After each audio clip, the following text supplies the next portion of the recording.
Malakas na yung ugong-ugong na itong Converge Fiber Exercise ay determinadong makuha yung first round draft pick nitong Blackwater Bossing, yung pang number 2. At mukhang kinakailangan nila ang tulong ng Magnolia para ma-facilitate ito.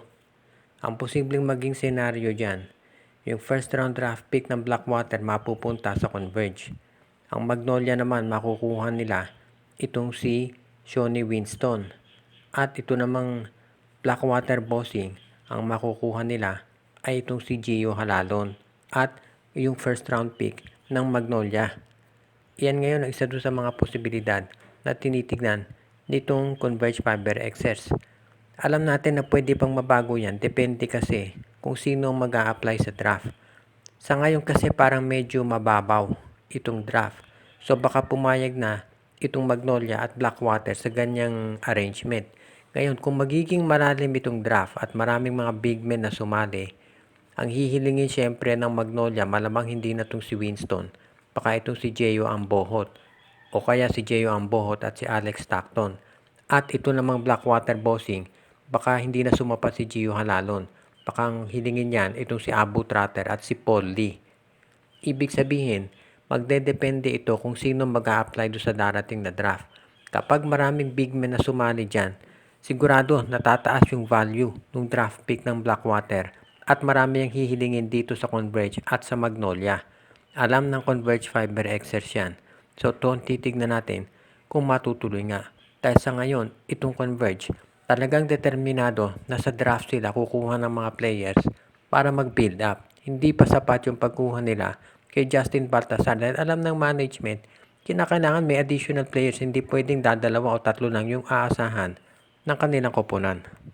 Ito palang San Miguel Beer ay sinusubukan na kausapin itong Rain or Shine Elasto Painters kung mapapayag nila sa isang trade transaction para makuha itong si Kit Datu.